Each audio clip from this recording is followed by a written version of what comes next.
Diving into our agenda, I mentioned earlier that Irma unfortunately could not be here. She did want to do the introduction for Nicole, so we asked Jill to fill in for that.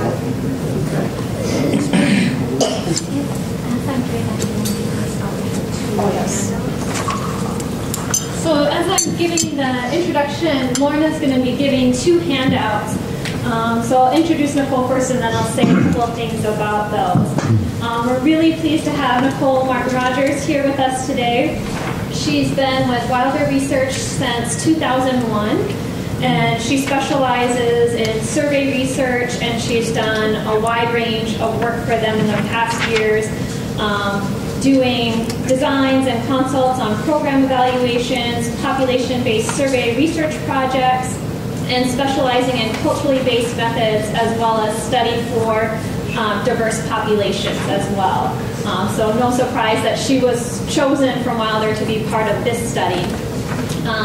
She has her bachelor's degree in psychology and sociology from the University of Minnesota, a master's degree in public policy from the Humphrey Institute of Public Policy at the University of Minnesota, and a doctorate in sociology from, guess where? The University of Minnesota. And she told me last night that she also grew up right near the university in the Dickeytown area.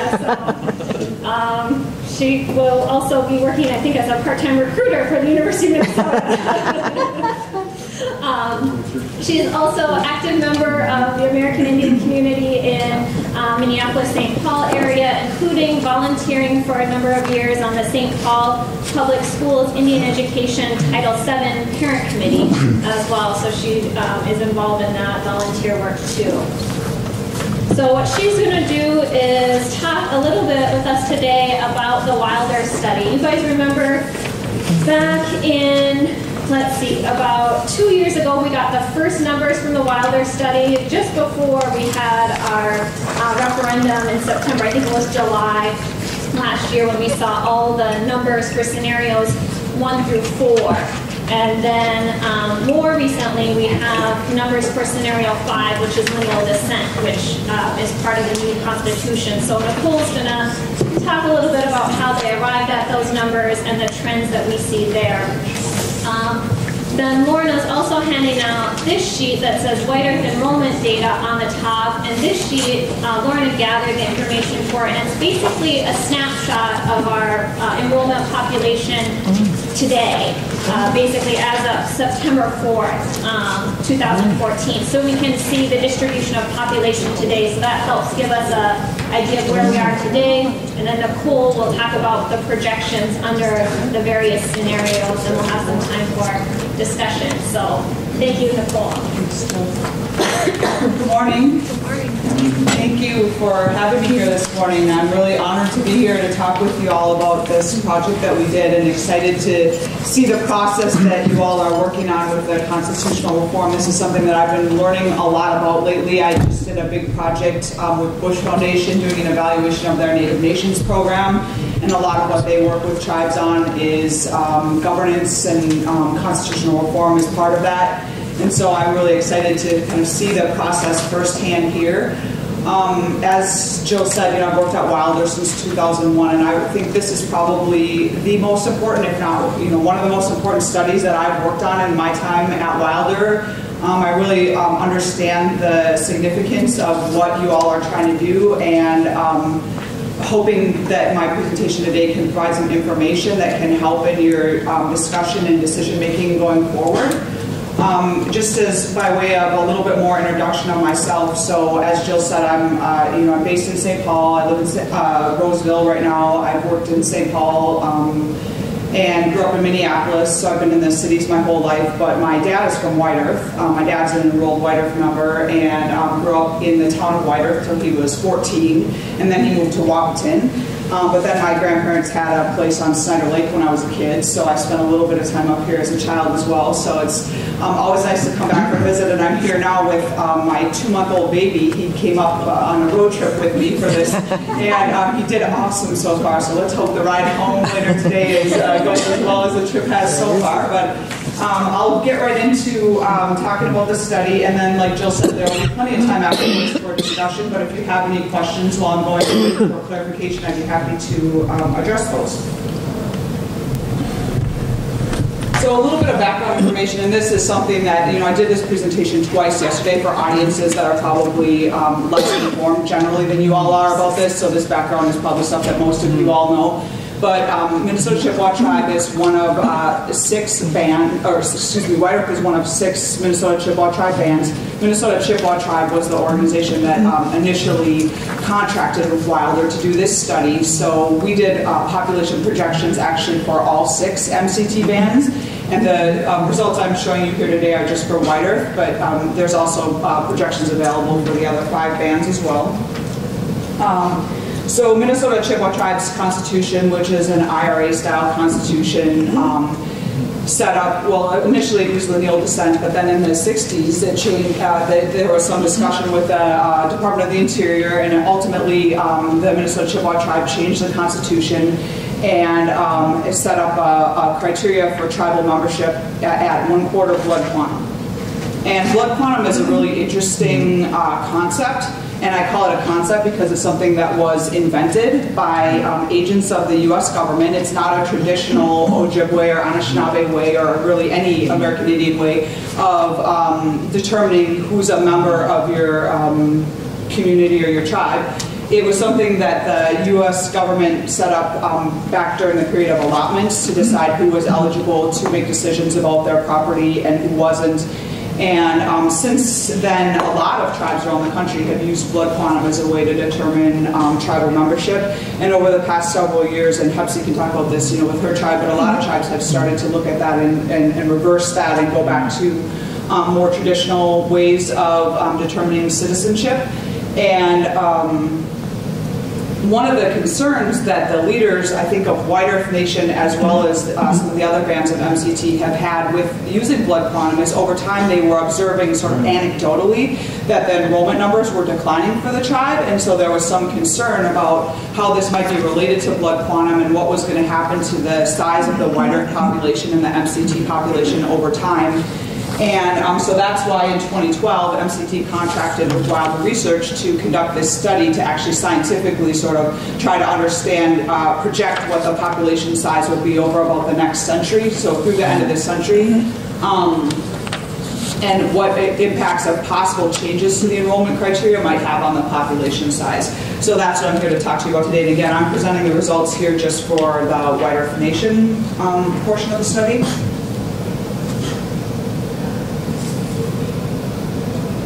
So this study was intended to inform the discussion about constitutional reform and specifically enrollment criteria.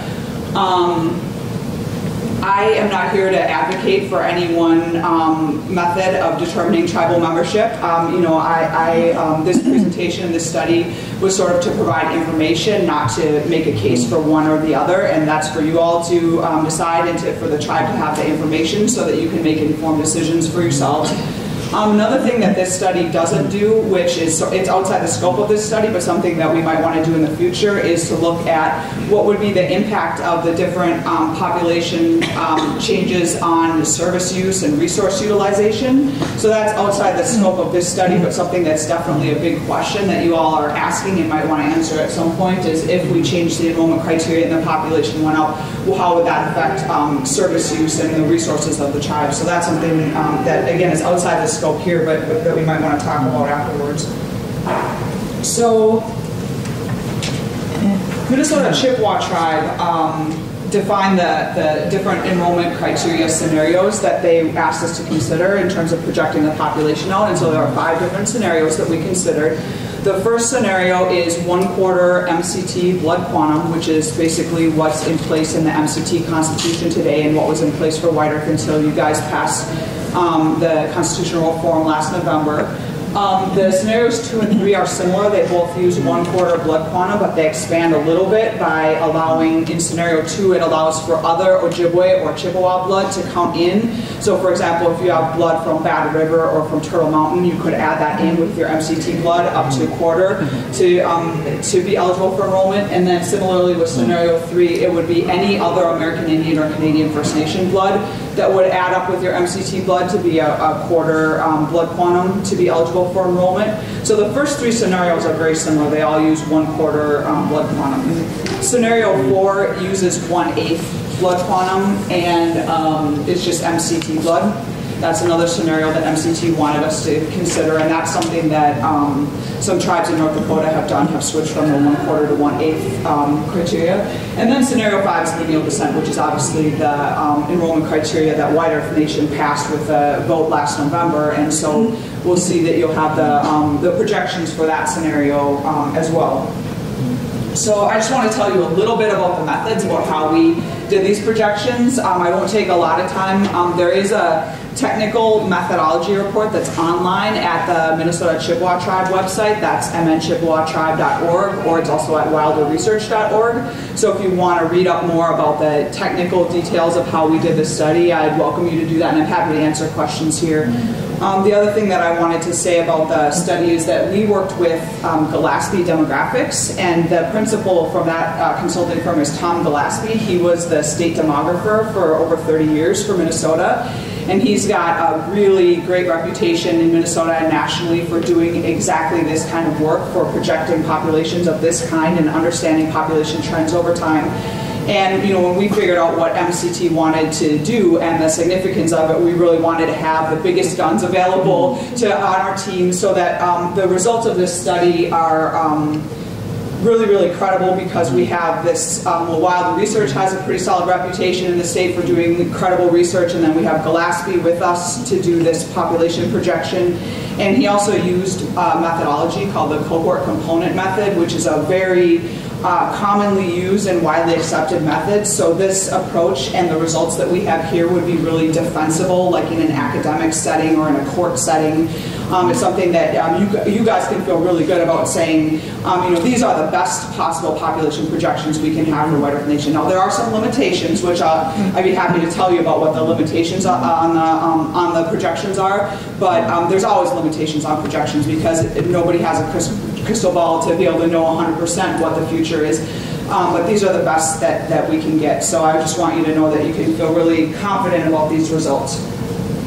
So the first thing that we did, and this is what, like Jill said, why I kind of got involved in the project initially, is we didn't know we were doing population projections initially. Initially, MCT came to us and just said they wanted to do a member survey. And so we did a member survey with 785 MCT members, including 141 White Earth members. It's a representative sample. People were randomly selected to participate in the survey. And we asked folks about 2 things. One is we asked them about the presence of non-MCT American Indian and Canadian First Nations blood in themselves and in their biological children. And then we also asked them in one open-ended question at the end of the survey what their opinion was about the enrollment criteria for MCT. And if you want to see, the methodology report actually has all 20 or 50 pages, whatever it is, of comments that people made on the survey in response to that question, so you can see really the wide range of input that people had, and we also kind of categorized those and summarized it a little bit in the report, so you can feel free to read those. So after we did that, it became clear that what the TEC was actually asking us to do was to project the population for MCT under a couple of different scenarios over time. So that's when we got Gillespie Demographics involved. And as I said, he used a method called the cohort component method. And the cohort means that he looked at 5-year age cohorts. And the component means that there's a mortality component and a fertility component to projecting our population. So in order to know how population size is going to change over time, you have to know the mortality rate, the average age of death, and what proportion of people in each 5-year cohort are likely to pass away. In addition, you have to know the fertility rate and how many babies are coming in. So for the mortality component, we use data from northern Minnesota counties for American Indians from 2002 through 2010. That's U.S. Census data. And we also compared that to data from Statistics Canada, which is like the corollary federal bureau in Canada that does all their census stuff. So it's like the U.S. Census Bureau in Canada. And the mortality rates for Canadian First Nations populations were similar to American Indians in northern Minnesota counties. So we felt pretty good about those mortality rates, that they were a good estimate for White Earth and the other MCT bands. And what that showed is that the life expectancy is, for males, is about age 70, and for females, it's about age 75 at the present time. And by the year 2060, that'll be 10 years older. So by the year 2060, females should be living to about age 80, and men should be living to about age 80, and women should be living to about age 85. And so all that data about the mortality and how it's going to change over time was built into the population projections. Similarly, we looked at the fertility rate, and here we use the birth rate of American Indian mothers in Minnesota. This is data from the Minnesota Department of Health. And again, it was similar to Canadian First Nations data from Statistics Canada. So we have a fertility rate of about 2.54 and in 2013, and that's kind of expected to decrease over time. And I'll show you with the projections for lineal descent. There's a couple kind of a high end and a low end estimate for what the fertility rate might range, and that results in a range estimate. Most of these estimates are ranges rather than one solid number. So, and I'll talk a little bit more about that in a minute. And then the lineal descent projections for the scenario 5 were, we had to do sort of an additional step because we had to go back to the 1941 base roll from MCT and look at, and we spent about 200 hours cleaning that up. So we got paper records from each of the bands, and then we also got the electronic records from MCT, and we went through and tried to make sure that they were all consistent and that we had the right number of people and the right age and gender for all the members at 1941. And then we projected out starting from 1941 going forward, because that's what the lineal descent would do, is sort of take the base roll, and anyone who's a descendant from that base roll would be eligible. So I'll show you the results of that in a moment.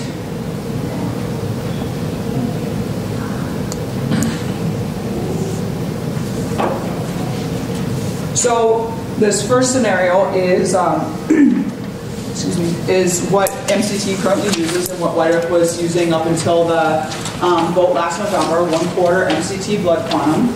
And this is the population for White Earth. So you can see the starting point, just under 19,000, is what you guys had in 2013. If you look at the numbers that Lorna pulled together, it's actually gone down even a little bit since then. So we can see, though, that over time, by the end of this century, the population of White Earth is projected to be under 3,000 people. And the other thing that's important to note about this is that about half of these people will be over the age of 65. And so those people obviously aren't going to be having any more children. So you can see, if we extended the line out just a little bit further, what would happen, down to zero by early into the next century. It's a very clear pattern.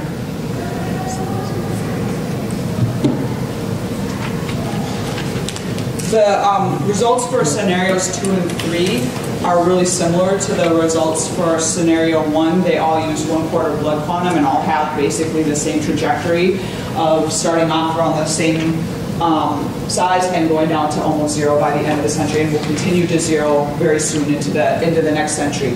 To explain the range here, what we've got, so we've got currently alive enrolled numbers, and then we know that if we were to change the criteria today, let's say that we changed and said, okay, we're going to allow 1/4 MCT blood plus any other Chippewa or Ojibwe blood.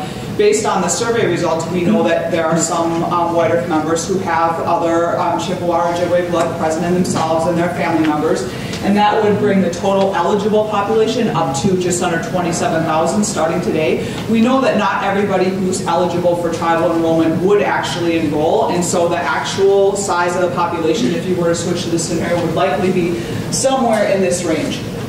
We don't know exactly where, but we know it would fall somewhere in there. But similarly, going down, the pattern goes down over time. And then very similar numbers for scenario 3, which is allowing for MCT blood plus other American Indian or Canadian First Nation blood. It just shows us that there's not a lot of other American Indian blood present in a lot of White Earth families.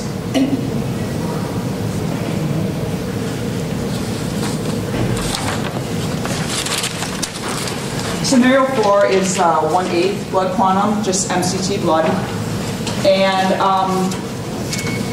again, this is a scenario where if we know that if we just started today and changed it just for people who are already enrolled, it would be the lower end. And if we also allowed people to be grandfathered in who are currently alive, so someone like myself, my blood quantum is 23/128 or something, you know, and so it's just over the 1/8 criteria. So I would be eligible. Some people like myself would enroll, others wouldn't. So we know that the population would be somewhere in between. I'm sure many of you know other folks like this as well that have families like mine, where, you know, my dad's generation, all of his siblings are enrolled, and then myself and my cousins, none of us are eligible to be enrolled because the blood quantum just dropped off in that generation. And this is interesting because when you look at the results for MCT overall, the population actually holds pretty steady on the 1/8 blood quantum, whereas for white earth it goes down by about 40% over the century. And the reason I think for that is because white earth has on average an older population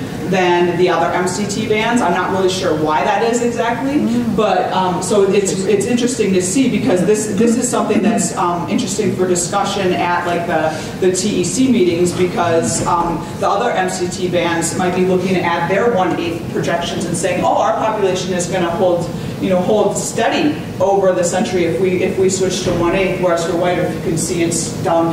And what Tom Gillespie, the demographer, indicated to me is that we would sort of see that into the next century it would keep going down and keep going down. So basically it's the same as the 1/4 blood quantum, only it just takes a couple more generations to get there, because it's half as much blood quantum required for enrollment, but it's still the same general trend of downward over time. So the last scenario, lineal descent, is completely different. And I really should have started the chart back at 1941 so you could see how we got to this point. You'll notice that the starting point in 2015 is actually the band would be about twice as big as what it is today. So there'd be about twice as many people eligible for enrollment. Again, this is people that would be eligible for enrollment, not necessarily all of those people would enroll. We know from other examples like Osage Nation and like Cherokee Nation that a lot of times when tribes open their enrollment criteria, change it to lineal descent, that about 1/3 of the people who are eligible seem to kind of come in and enroll right away, and then another 1/3 trickle in over the next several years, and then the remaining 1/3 is sort of may come in eventually, or maybe will never enroll. And so we don't know that that's what would happen here, but we can be pretty darn sure that not every single one of these people would enroll right away. But we were not asked by Minnesota Chippewa Tribe to do that estimate. We were just asked to estimate what is the possible total population. So this is the possible total population for white earth right here. And then you can see that over the end of this century, the population grows very significantly. And on the low end, it could be just over 75,000. On the high end, just under 130,000. That range is based on different projections by the U.S. Census Bureau and the CDC about what fertility rates might be. So some projections show that fertility rates are going to be dropping off over the next century, and other projections show that they're going to hold steady at about 2.5. So depending on where the fertility rate ranges, the population could range up or down. And that's actually one of the sort of biggest limitations of a study like this, of population projections, is that we have to make certain assumptions about what is the mortality rate, what is the fertility rate going to be over time, and all we can do is look at what's happened in history and say we think it's going to continue, or we think it's going to go down or up for some reason. And so obviously if something were to happen, a terrible disease epidemic or economic downturn, or any major sort of social event can really change the trajectory of a population. Also for relatively small populations, and in the sense of demographic research, this is a very small population. Little things that are just random events can also change the trajectory of a population. So if mom were to give birth to quadruplets, and all of those babies were enrollable and went on to have children with people who were enrolled, that could change the trajectory up of the population size. Same thing if, 4 kids that were, got into a tragic car accident and died from white earth, and, right as they're entering into their childbearing years, that could also have an effect on the population in the opposite direction. So just a few people here or there can kind of change the numbers, but overall these are based on sort of the best estimates that we have about what we think the fertility and mortality is going to be over time. If something drastic were to happen, that the situation changed, we would probably want to relook at these estimates and do something different, because then they might not be good anymore. But for the time being, we say that these are sort of the best numbers that, that you'll get. And so just to recap, all of the scenarios that we projected out using 1/4 blood quantum result in the same thing, which is a steep decline in the population by the end of the century, going down to 0 very soon after that. 1/8 blood quantum is a decline, not as steep. It's a reduction of about 40% of the white earth population by the end of the century. And lineal descent could result in a significant increase in the population, anywhere from 75,000 to 130,000 for white earth nation by the end of the century.